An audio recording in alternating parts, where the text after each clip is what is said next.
판사 출신 특검분께서 청구할 정도라면 굉장히 그렇죠. 준비가 잘 돼 있다는 취지고, 모 검사님이 남부에서 이제 여의도 저승사자로 불렸던 분이 들어가 계세요.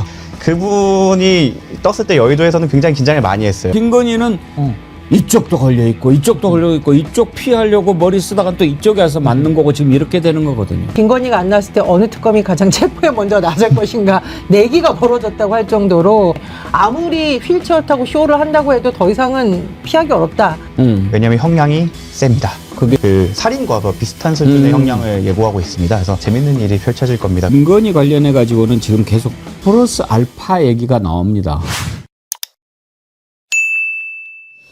지금 김건희 특검이 일단 우선적으로 삼부토건 주가 조작부터 들여다보는 것 같은데, 삼부토건 주가 조작과 관련해서 포괄영장을 청구할 방침이다. 어제 이렇게 보도가 되더라고요. 근데 포괄영장이 뭔지부터 좀 설명을 해 주실래요? 정구승 변호사님? 포괄영장이라는 거는 보통 피의자가 거래하고 있는 모든 금융기관의 예금계좌, 특정 금융기관의 뭐 과거, 현재, 거기에 대한 예금계좌를 모두 들여다보겠다. 가능해요? 라는 건데, 가능은 합니다. 근데 이게 사실은 원칙적으로는 그걸 특정하거나 그 계좌를 특정하거나 기간을 특정하지 않으면 원래 법원에서는 영장을 잘 안 내주는 편입니다. 근데 이거를 이제 특히 판사 출신 특검으로 알고 계신데, 그분께서 이걸 청구하는 걸 고려하고 있다는 건 그럼에도 불구하고 이게 허용될 정도로 이 영장이 필요하다는 객관적 증거를 확보했다는 취지입니다. 그래서 우리가 마지막으로 흐름을 확인하겠다라는 정도로 이제 해석을 하시면 될 것 같고, 이 영장이 나오게 되면, 왜냐하면 이제 삼부토건 같은 사건 같은 경우에는 그 김건희 씨의 계좌뿐만 아니라 분명히 차명도 많죠. 분명히 있을 거고, 네. 뭐 여러 가지의 단계를 거쳐가면서 이제 그 자금의 흐름이 이어질 거기 때문에 이걸 모두 봐야 되는 게 사실이긴 합니다. 실제로 이거 1차 수사팀에서는 뭐 100개 정도 봤다라고 하는데 그걸로 택도 없을 가능성이 높습니다. 제가 하고 있는 사건들만 하더라도 한 번 더 세탁하려면은 막 100개, 20개 돌고 들어오거든요. 코인으로 돌아오거나. 근데 그렇기 때문에 필요성이나 이 수사에나 이 금융 거래를 봐야 된다는 필요성, 거기에 대한 객관적 증거를 모두 확보한 상태에서 마지막으로 세기를 받기 위해 청구하는 게 아닐까 생각을 하고 있습니다. 근데 이제 금감원에서 조사를 했었잖아요. 네, 물론 이제 맞습니다. 부실하게 하긴 했지만, 그래서 이게 뭐 몇천 개는 아니고 200개 정도라고 지금 예. 어느 정도 압축이 된 걸로 보입니다. 중요한 것은 이제 특검이 시간이 제한되어 있으니까 일반적으로 하는 것처럼 하나에서 하나 영장 말고 집행하면 시간이 너무 많이 걸리고, 그리고 말씀해 주셨듯이 여러 가지 측면에서 어느 정도 수사나 이걸 통해서 압축을 해놨기 때문에 영장이 발부될 가능성이 크다. 그리고 사안의 중대성, 이제까지의 과정을 볼 때 발부될 가능성이 크다라고도 민주당 내의 의원들이 예측을 한다고 저는 취재를 했는데, 어쨌든 앞으로는 좀 봐야겠습니다. 원칙적으로는 굉장히 어려운데 그게 판사 출신 특검분께서 청구할 정도라면 굉장히 그렇죠. 준비가 잘 돼 있다는 취지고, 그리고 지금 그 김건희 특검에 들어가 있는 진용을 잘 확인을 해보셔야 되는데, 그 모 검사님이 남부에서 이제 여의도 저승사자로 불렸던 분이 들어가 계세요. 네, 여의도. 어떤 분들은 그분이 뭐 이제 도이치를 봐준 게 아니냐고 하는데 약간 오해가 있었던 거고, 1차로 들어가고 나중에 2차로 들어가서 열심히 하려다가 좌천돼 갖고 지방을 돌다가 이번에 특검으로 합류하신 분이거든요. 그분이 아마 칼을 갈고 있을 겁니다. 저 개인적으로 아는 분인데, 그분이 떴을 때 여의도에서는 굉장히 긴장을 많이 했어요. 이제 그분이 아마 이 부분까지도 같이 수사를 하지 않을까 싶은데, 자신감이 있기 때문에 나온 그 표현이 포괄영장. 여태까지 포괄영장이 발부된 케이스가 어떤 게 많지 있었어요? 정말 많지 않습니다. 그러니까 예를 들자면 있었어요? 개별 사건에 대해서는 저희가 말씀드리긴 어렵지만 원칙적으로 안 된다가 맞습니다. 근데 이렇게 글쎄요. 굉장히 어려울 것 같아요. 대규모 주가 조작 사건이나 이런 경우에는 그래도 기간을 조금 제한해서, 예를 들어 주가 조작을 했던 그 전후 사정으로 딱 맞추거나 금융기관을 아니 특정해서 근데 진행이 됩니다. 정말 주가 조작이나, 그리고 좀 이따 나올 거지만은 그 왜 마약에 관련된 예, 거 이런 예. 거는 돈 세탁이 워낙 관련이 많이 되기 때문에 포괄영장 아니면은 참 어렵긴 어려울 것 같아요. 그렇죠. 구체적으로 계좌를 해야 되겠지만 그렇지 알 수가 없는 그런 것들이 많이 있기 때문에 흐름을 따라가다 보면 얼마나 많겠어요? 김재룡 의원님 통장 몇 개나 되세요? 저는 정확하게 5천만 원씩만 된다고 그래서 4개밖에 없습니다. 4개. 4개도 많은 건데. 네. 4개가 뭐가 많아요? 우리 저기 주진우 아들이 내가 그걸 보고 그 30몇 개를 가지고 있다고 제가 깜짝 놀랐는데. 아, 그래요? 네. 아니, 그거 뭐냐면 7억 있다면? 나눠져서. 그게 왜냐하면 나눠져서 뭐 여러 가지 예금이나 뭐 주식이나 이런 데 들어가서 그렇게 될 거예요. 주진우 얘기하니까 또 속보가 하나 들어왔네. 심우정이 사의 표명했네요. 야, 뭐 사의 표명 안 해도 될 건데. 이제 손들기 시작하는구나. 근데 얘들은 왜 이러는지 모르겠어요. 사의 표명 안 해도 다 잘라줄 거고 임성근이 안 불러도 다 안 나와도 다 부를 건데 지가 미리 나와서 설치고. 심의정이 사의 표명한 거 보니까 저쪽에 마약 사건 예. 그리고 저기 선라이즈 사건 그런 평택 증거가 뭐 사건에 좀, 예. 그게 뭔가 구체화가 되고 있는 게 아닌가 싶기도 또 합니다. 사의를 해야 징계를 받지 않고 네. 그래야 바로 변호사 개혁이 가능합니다. 변호사 해가지고 잘 그러니까 물론 그러면은 받아줄지 안 받아줄지 수리 안 하면 되잖아요. 예, 맞습니다. 그럼요. 그래서 네. 수리하지 않고 사실 심우정 검찰총장에 대해서는 끝까지 파헤쳐서 징계까지 확실히 먹인 다음에 파면을 해야죠. 그렇죠. 그래야 앞으로의 경제 활동에 큰 애로사항이 있을 겁니다. 근데 이제 비화폰 그때 터졌었잖아요. 도대체 검찰총장이 왜 민정수석하고 비화폰 수사를 하냐. 저는 이게 좀 결정적으로 영향을 미쳤다고 보고 검찰 내부에서도 도저히 총장의 말을 영이 서지 않는 이 단계에 왔다라고 생각을 하는데 이제 변호사님은 끝까지 잡아놨다가 아주 중징계 고집게임만 하면 되니까. 그런 예. 의견도 있고 근데 일각에서는 어쨌건 검찰 내부에 영향력이 있으니까 최근의 상황을 볼 때 그냥 빨리 물러나는 게 그나마 검찰을 조금 빨리 개혁을 앞당길 수 있는 길이다. 뭐 이런 주장은 나온다고 뭐 봅니다. 이러나 저러나 검찰 개혁은 그 기차가 출발할 때처럼 그냥 출발이 될 거고 주변에서 아무리 지더도 기차는 갈 겁니다. 아, 우리 저기 뭐 정성호 법무부 장관 파워가 센 모양인데. 예. 뽀빠이 딱 근육 보더니 서울대 역도부장이었더라고요. 아주 깜짝 놀랐어요. 예. 그 사진 보고. 아니 저는 정성호 의원은 오랫동안 봤지만 예. 항상 이렇게 좀 야릿야릿하게 아, 뭐 보이시잖아요. 벗은 모습은 보실 수가 없었으니까. 그러니까 이럴 줄 누가 알았냐고요. 아, 깜짝 놀랐어요. 근데 저는 이제 정성호 법무부 장관 후보자 얘기가 나와서 그러는데 사실은 정성호 의원님이 굉장히 야당에서 두려워하는 사람이라고 들었어요. 왜냐하면 이렇게 목소리만 큰 사람이 아니라 굉장히 설득을 잘하지 않을 거냐, 조용히 칼을 잘 휘두르지 않겠냐 이런 나오는데 뭐 어쨌든 심우정 총장 물러났지만 지금부터 시작이라는 말은 저로 동감이 네. 되고요. 굉장히 많은 분들이 근데 좀 지켜보고 있거든요. 여론이 좀 반전됐으면 좋겠어요. 근데 참 정구승 변호사님 혹시 보디빌딩 하셨나요? 저는 운동 자체를 좋아해서 야구도 하고 있고 타고난 농구도 몸매. 하고 아니 이 복싱도 하고 몸매가 딱 바디빌더 스타일이에요. 역삼각형이에요. 예, 역삼각형. 바디빌더 스타일. 바디빌더들이 저렇게 몸이 좋고 목이 굵고 얼굴이 작거든요. 아니 머리도 역삼각형이고 귀도 역삼각형이고 가급적 저는 어깨도 역삼각형. 인물 얘기는 안 하려고 합니다. 제가 불리하니까. 근데 김수희님께서 슈퍼챗 쏘시면서 변호사계의 장동건 정구승 변호사님.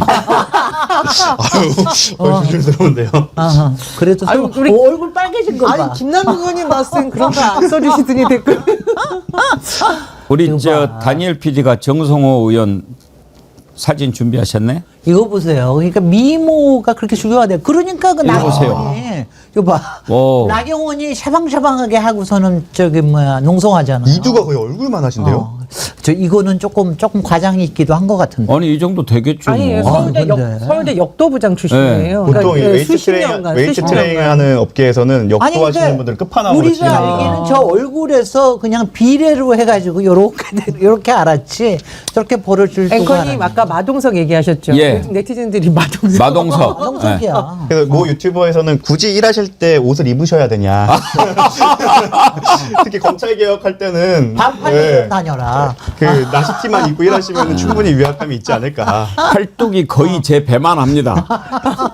저도 한 배 하잖아요. 예. 아 이거 참 예. 부럽습니다. 아니 이러다가 새 법무부 장관 되게 인기 많아지겠는데 평생 그 저거 하던 매니아 팬들이 생기실 것 같은데. 예. 네. 법무부 장관 잘 뽑은 것 같지 않습니까? 네, 아 그건 이제 두고 봐야죠. 그래요? 우리가 그렇게 미리 막 그렇게 하면 안 돼요. 아 그래요? 왜냐하면 저는요, 그거는 있는 게 서로 특히 법무 쪽에 지금 인선에 대해서 서로들 말이 많잖아요. 근데 그게 많은 게 나쁘지 않은 거라고 봐요. 그러니까 미리 너무 기대를 올려놓으면은 그 사람도 부담되고 견제해 주는 것도 필요하고 여러 가지가 근데 필요하다고 딱 봅니다. 하나만 하시면 됩니다. 제가 볼 때는 그 법조 쪽에 개혁할 거리나 여러 가지가 많지만 네. 이번 법무부 장관께서는 하실 건 딱 하나. 검찰 개혁. 아니, 그것만 근데- 성공하신다고 하면 역사에 이름이 남기지 않을까. 근데 정성호 법무부 장관님이 이제 보니까 딱 꼭지를 따시는 분이 될 것 같은데 그동안 정말 고생한 사람들 너무너무 많습니다. 그 위에서 꼭지를 딱 꼭 따주십시오. 미니아님 청문회 때 반팔 입고 합시다. 정부세님 양복도 민소매 스타일로 해라. 그건 갑자기 상상이 되네. 자 아까 삼각파도 얘기했는데요. 김진영님 삼각파도 아세요? 정확히 몰라요. 삼각파도가 사각파도는 아는데. 삼각파도가 뭐냐면 제가 그냥 아는 대로 하는 것보다 전문적인 용어로 찾아봐서 말씀을 드릴게요. 파도와 파도가 네. 그러니까 진행 방향이 다른 둘 이상의 물결이 부딪혀서 생기는 네. 불규칙한 물결. 네. 이게 이제 삼각파도인데요. 파장에 비해서 파고가 높아서 삼각형을 이룬대요. 그러니까 이게 이제 이게 이렇게 되는구나. 예, 이 바다에서 삼각파도를 만나면 아주 정말 힘들어요. 네. 제가 93년에 서해페리오 침몰 사고 있잖아요. 그때 이제 취재를 했었는데 그 서해페리오 침몰 사고의 원인이 삼각파도였어요. 그 정도로 이렇게 예측이 어렵고 원래 이 갑자기 올라가고. 파도가 와도 네. 배는 파도를 타고 타잖아요. 이렇게 하잖아요. 네. 근데 이걸 타고 넘는데 이 파도가 또 쳐버리니까 그건 또 배가 균형을 잃을 수밖에 없어요. 네. 그래서 그래서- 삼각파도가 무서운 그래서 건데 특검은 세 개가 돼야 되는 지금 거죠, 특검이 적어도. 삼각파도가 아닙니까? 세 개가 돼야지. 그러니까 김건희는 이쪽도 걸려 있고 이쪽도 걸려 있고 이쪽 피하려고 머리 쓰다가 또 이쪽에 와서 맞는 거고 지금 이렇게 되는 거거든요. 네. 그러니까 김건희는 지금 김건희 특검에서 먼저 부를지 최상병 특검에서 먼저 부를지 이것도 모르는 상황입니다 지금. 근데 지금 최상병 특검 현판식이 내일인가요? 예, 맞습니다. 내일 문 열자마자 임성근이 부른다는 거 아닙니까? 뭐 자기가 계속 오겠다고 했으니까 글쎄요. 먼저 오실 것 같고. 근데 오후에 걔는 지난번에 왜 뭐 왜요? 특검을 왜 만나러 왔어요? 그래서 잘 생각해 보면 임성근 사단 전 사단장이랑 박종훈 대령님이랑 직접 관련은 없어요. 한 단계 거쳐서 관련이 있는 건데. 그리고 지금 이미 예편 그 전역을 하셔갖고 이제 아저씨신데 어떤 어떤 자격으로 막 오셔갖고 심지어 그 몇 층인지도 몰라갖고 사실 건물을 막 돌아다니다가 건물 관리인에게 쫓겨난 거거든요. 네, 그런 추태를 왜 부리시는지 어차피 조만간 오늘 바로 현판식 달자마자 부를 거고. 사실 제가 이번에 검찰이 제출한 증거 중에 하나가 그 박정훈 대령님께서 수사했던 수사 기록을 그 증거로 제출을 했습니다. 그래서 다시 한번 꼼꼼히 읽어봤는데 정말 방대한 자료를 정리해서 거기는 병사들 하나까지 다 진술을 받아갖고 왜 임성근에게 문제가 있는지를 어느 정도 정리를 해놓으셨어요. 그래서 그 수사 자료를 가지고 임성근을 몰아세울 겁니다. 지금 언론인들 사이에서는 어느 특검이 김건희를 가장 먼저 부를 것인가, 예. 아니면 김건희가 안 나왔을 때 어느 특검이 가장 체포에 먼저 나설 것인가 내기가 벌어졌다고 할 정도로. 근데 이제 김건희가 무려 16개 의혹이 있는 데다가 사실은 특검마다 연관된 핵심 사건에 다 연관이 돼 있어요. 그리고 김건희의 문고리 3인방도 다 연관이 되어 있는데 아무리 휠체어 타고 쇼를 한다고 해도 더 이상은 피하기 어렵다 이렇게 보기 때문에 아마 이제 기자들도 그 정도로 내기를 하고 있는 게 아닐까 그런 생각이 듭니다. 개인적으로는 김건희 특검에서 부를 것 같고 예. 이미 그 아까 말씀드렸던 그 검사님이 도이치 팀에 있었기 때문에 충분하게 바로 부를 수 있는 자료가 꽤 있을 겁니다. 그리고 이미 도이치 관련해서는 공범들이 이미 실형이나 이런 것들이 나왔기 때문에 뭐 영장 치는 거는 어렵지 않을 거다. 그리고 조만간 칠 것 같고 하지만 정말 크리티컬하게 김건희에게 다가올 거는 3부일 것이다. 왜냐하면 형량이 셉니다. 그게 제일 셉니까? 예, 아무래도 일반적인 뭐 남용이나 뭐 그런 죄명보다 삼부특검은 주가 조작이기 때문에 특경법이고 그 단위가 뭐 5억, 50억을 넘어갈 거기 때문에 사형과 거의 그 살인과 비슷한 수준의 형량을 예고하고 있습니다. 그래서 아마 그게 밝혀진다고 하면 네, 내란을 일으킬 만큼 급해지겠죠.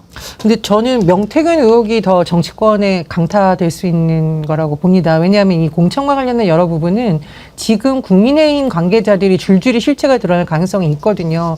그럼 최근에 왜 저렇게 무리하게 김민석 총리 후보자를 물어뜯는가? 왜 저렇게 갑자기 롯데온대로 가서 쇼를 하는가? 이런 생각이 저는 드는데, 왜냐하면 그 정도 선수가 되는 의원들이고 의원들이 여론을 잃는단 말이에요. 이렇게 희화가 되는데도 왜 저럴까 보면은 오히려 명태균 특검에 대비해가지고 쇼를 하는 게 아닌가? 지지층 그런 생각이 들고 있고요. 정치권 내에서는 어쨌든 이 명태균 특검이 가져올 파장에 굉장히 또 관심이 지금 쏠리고 또 있습니다. 제가 그 강혜경 씨 공익제고자 변호인으로서 갖고 있는 예. 자료들이 있잖아요. 그리고 특히 그 가안보드 PC나 명태균이 사용하다가 이제 강혜경 씨한테 줬던 그 PC도 저희가 갖고 있고 강혜경 씨가 국회 그 보좌 지내면서 사용했을 때 명태균이 거기 카카오를 많이 썼더라고요. 그 PC도 저희가 사비로 이제 포렌식을 돌려서 자료를 많이 갖고 있는데 재밌는 일이 펼쳐질 겁니다. 그리고 특히 하와이에 계시다가 돌아오신 분께서 이제 자꾸 정치에 복귀하시려고 이제 신호를 보내고 있는데 저와 같이 일하고 있는 문건일 변호사 거의 한 달 내내 포렌식을 홍준표를 키워드로 분석을 많이 해놨습니다. 이제 특검이 출범돼 갖고 자료를 요구한다고 하면 저희가 바로 준비할 정도로 보시기 편하게 수사 기간을 짧게 만들기 위해서 저희가 준비를 다 해놨고요. 만약에 이 홍준표 그 분까지 특검이 뻗어나가지 않는다고 하더라도 어차피 뭐 일반 수사기관이나 특검이든 뭐 상설특검이든 여러 가지들을 통해서 명태균 게이트에 대해서는 더 많이 밝혀져야 되는 상황이잖아요. 저희 문건일 변호사가 정말 이를 갈고 준비해놨습니다. 사실 홍준표께서 전 대구시장께서 대통령 후보로 안 나온 걸 너무 아쉬워할 만큼 정말 준비를 많이 해놨다고 들었습니다. 여당이 8월 전당대회란 말이에요. 근데 7월이에요. 네. 그리고 지금 본격적으로 김건희 특검 들어갈 때 요 시기에 명태균 관련돼서 만약 뭔가 밝혀지고 특정 정치인들이 되면 이건 이제 전당대회도 태풍이 될 수가 있고 글쎄 제가 뭐 정치인이니까 이게 아마 지방선거와 관련된 여러 가지 향후 일정에서 저는 태풍의 핵이 될 수 있다는 생각이 듭니다. 저는 혹시 몰라 근데 가장 빨리 처리가 돼야 될 부분은 공직선거법에 관련된 시한에 관련된 부분이기 때문에 저는 그쪽을 먼저 치지 않을까. 그게. 특검법에서 공소시효 정지가 들어가 있는 거로 저는 아, 그래요? 네, 그래서 그래요. 그래서 아마 이렇게, 공직선거법 다행이네. 위반이 이제 밝혀지면 그 보조금들을 다 뱉어야 되기 때문에 그렇습니다. 그리고 이제 그게 엄청나게 왜냐면 당선 무효까지도 갈 수가 있는 그리고 사안이기 제가 때문에. 가장 바라는 건 전직 대통령 예우까지 뺏을 수 있는 거죠. 그럼 당선 무효가 되면 지금 전직 대통령으로서 받고 있는 경호, 네. 예우 이것들도 다 날아가기 때문에 아우 그렇게 되면 지금 이제 그 법원에 출석할 때도 경호원들의 경호를 받는 게 아니라 본인이 운전해서 직접 들어오셔야 됩니다. 그럼요. 법원이 아마 주차가 좀 힘드실 거예요. 네. 그래서 그러면은 아크로비스 타시니까 네. 걸어오는 게 되지. 편할 텐데 그 걸어오는 과정이 순탄하진 않을 거다. 그 김건희 관련해 가지고는 지금 계속 플러스 알파 얘기가 나옵니다. 왜냐하면 우리가 지금 생각하고 있는 것만 해도 도이치 모터스 주가 조작, 삼부토건 주가 조작, 명태균 관련 너무너무 많잖아요. 그런데 아마 저는 7월에 우리 국민들이 계속 놀랄 것 같아요. 아니 이것도. 그러니까 비정상이 판치는 지난 3년이었지 않습니까? 도대체 이자들이 무슨 일을 했는지 그리고 이제 지금 주술 무속 이런 건 아직 나오지도 않았어요. 이것까지 드러나면 어떻게 되겠습니까? 야 정말 나라가 이렇게 됐었구나라고 할 것들이 막 나올 거란 말이에요. 7월 말에 저는 정기국회 있을 때까지 나올 것 같아요. 이제부터 뭐 시작이죠. 한 석 달. 시리즈로.